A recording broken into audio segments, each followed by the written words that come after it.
Okay, so today we're going to talk about Darwin and evolution. And I just would like you to look at this question. If you're in regular Bio 1, this is an actual picture of a little critter. He's on the front page of the evolution chapter.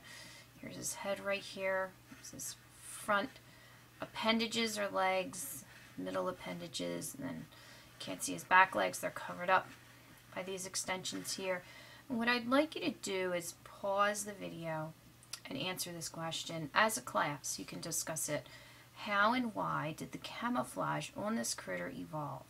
So go ahead and pause the video now. Talk about it.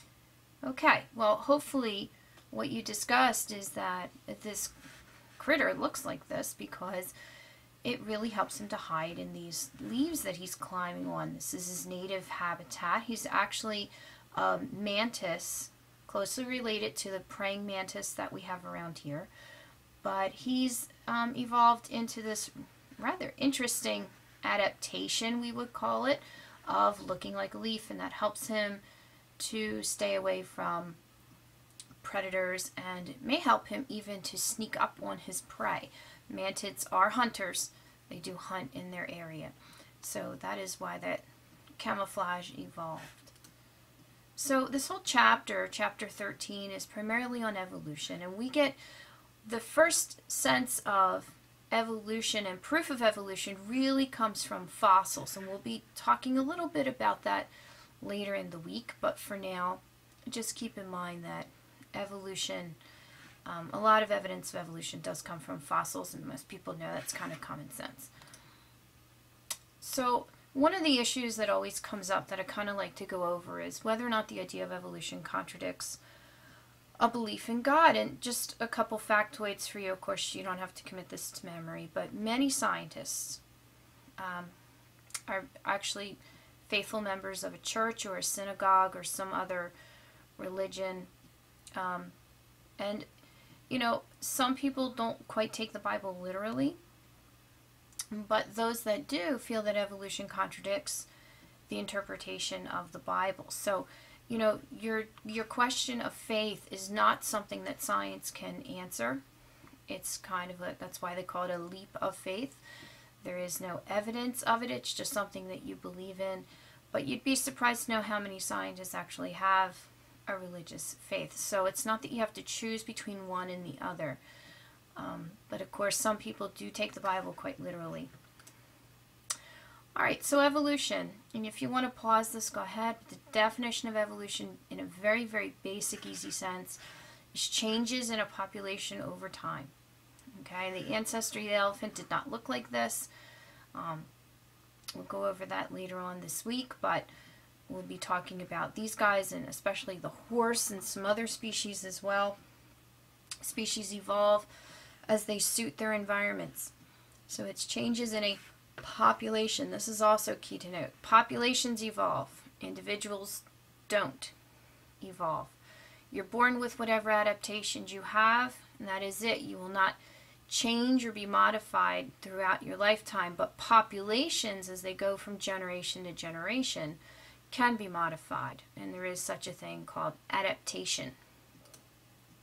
So this all started Charles Darwin. Charles Darwin lived back in the 1800s, and he is known really kind of as the father of evolution. He sort of came up with a lot of ideas that people actually were starting to believe at the time, but what he did is he gathered evidence like a scientist would. He went out on a long expedition, collected a lot of evidence, listened to people. He was very influenced by some key scientists that we'll go over in a minute, and it led to him publishing a book that we'll talk about in a second. I just wanted to show you really quick the places he went to that really he started to collect evidence. He actually went on board this boat called the Beagle. Back in the 1800s, every boat that traveled around trading goods or whatever would take along with them a naturalist, someone who would record interesting facts, interesting species that were found, and try to find out if they were anything like any species back in England. So he set sail from here, and you can kind of follow his track around, went around Cape Horn, South America, went around Australia over here. But he ended up doing a lot of his research on these islands just off the coast of South America called the Galapagos Islands. And really interesting area of the world, and it led him to start questioning, where do species come from? Do they change over time? So this is an example of some of the species he saw, and one of the things he said to himself when he got to Galapagos, he noticed all these little finches, small ground finch, medium ground finch, cactus finch, so on and so forth. There are actually more of them. These are just a little sampling here. And what he noted is that they were all finches. That was definite. But if you look at them, their beaks are drastically different. The cactus finch, for instance, has this long, kind of thick beak. The large tree finch kind of has a thick, large beak. The small tree finch kind of has a small, tiny beak. And he started to question, he said, it's really, really odd to think that all these species of finch, which exist nowhere else on the planet, are all alone on this island, and that they all evolved there. It's really, really strange to say that all, I think there were 12 to 14 species of finch, ended up on these islands from somewhere else. They all died out somewhere else, and now they only exist on Galapagos. Instead, it makes a lot more sense to say that maybe one species of finch, an ancestral species of finch, made it to Galapagos Islands. And you have to remember the Galapagos are a chain of islands, and that these finches evolved and adapted to these different areas of the islands where different food resources are available, where different areas to live are available. Maybe it's more beneficial in some islands to be closer to the ground. Others took to the trees, like this small tree finch over here. And it would make much more sense to say that it would be simpler to explain it, that one ancestor species made it to the islands and then evolved into all these different groups and different kinds of species. And that's called adaptive radiation. So what I'd like you to do, if you haven't already, pause the video and write out a good definition of adaptive radiation just by looking at this slide. And basically you start out with one ancestor finch or one ancestor, and it radiates out until you get all these different species. Okay, so you start off with one and you end up in modern day with several, oops, sorry about that, several different species of finch. So go ahead and pause the video now. This is a key definition that you need to know. Okay, so this was one of the finches are really kind of important in Darwin's work because they really showed him that evolution could be possible. And he even proposed possibly some ancestor finches where these birds came from, the South American mainland. And if you look back where Galapagos is, this makes sense that they would come over from there. So let's go back to where we were. Okay. And he also noted there were two types of iguanas. There's the marine iguana, especially suited to be in the marine areas. He actually eats algae off of the rocks underneath the water, and he actually has special salt glands up here in his nostrils, and he tends to, kind of funny, look like they're spitting out salt water. And then you have a larger land iguana, eats plants and things on the land, does not go near the water. And then he even notices that on the different islands there were different tortoises. They had different shapes, they were slightly different sizes, they behaved slightly differently as far as their diet, when they were active during the day, things like that. And he started to notice along his journey other things too. For instance, the ostrich in Africa looks a lot like the rhea in South America, but these two continents are separated by an ocean. So he started to propose, well, maybe there was a common ancestor, and when the continents were split apart, then the ancestor adapted and evolved into the ostrich in Africa, and the rhea adapt it to the South American environment. We'll get more into another possibility why later in the week.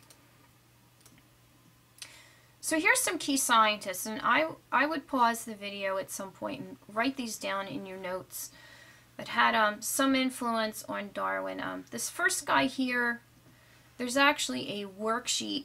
What I would like you to do in your chapter 12-13 packet is actually go through, when the video lecture is over, it's called Interpreting Graphics, and I would like you to go through and do that worksheet together as a group.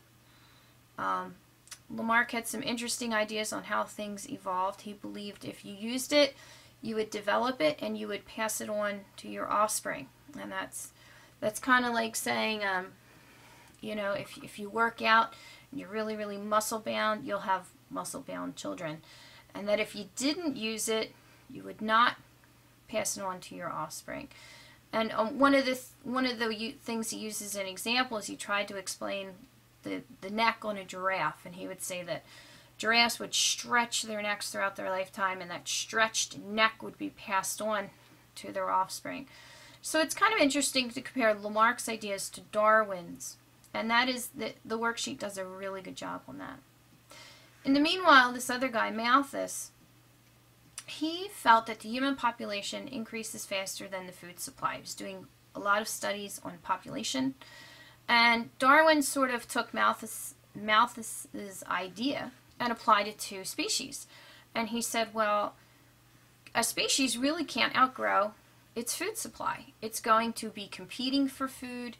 If there's too much species and not enough food, there's going to be a real problem. So Malthus had an influence on Darwin because Darwin started to realize that species compete for things. The other thing that, another scientist that had an influence on Darwin is this guy named Lyell. Lyell said that geology, Earth, he's kind of a geologist, that it's changed over time very, very slowly. And Darwin sort of asked the question, well, if the Earth has changed over time, slowly, wouldn't the species on the planet have had to have changed over time in order to adapt to a slowly changing Earth? So he used a lot of Lyell's ideas in his theory, which we'll get to tomorrow. And then Wallace, actually a good friend of Darwin's, he wrote a theory of natural selection too. He actually was on a different island doing different research, but he had similar specimens. He had a very, very similar theory. And the only difference is on his way back with his work, evidently his boat capsized. He lost all of his specimens. He lost all of his data, everything. But he was actually a good friend of Darwin's. He was actually a pallbearer for Darwin when he passed away. A lot of people like to think these two were in real tough competition with each other, and they weren't. Wallace actually encouraged Darwin to publish, and this is actually a copy of Darwin's book.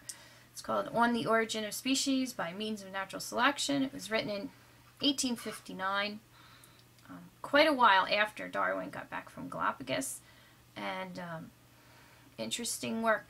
And what he really did is you really couldn't, even the church really couldn't go against this natural selection idea, because this book is just loaded with one fact after another, fossil evidence, evidence of different species, evidence from Galapagos, evidence from farming, even looking at how farmers can breed in certain colors of flowers or healthier plants, healthier animals, just by choosing the healthiest ones to breed, so on and so forth. So it was really, once this was published, has really laid a foothold on how we look at evolution today. And it is written by Charles Darwin. So that's it for today. Again, like I told you, I would like you to go back to that worksheet and interpreting graphics, and try to go through this use and disuse, and really, really note Darwin's accomplishments are really key here. So good luck, and see you soon.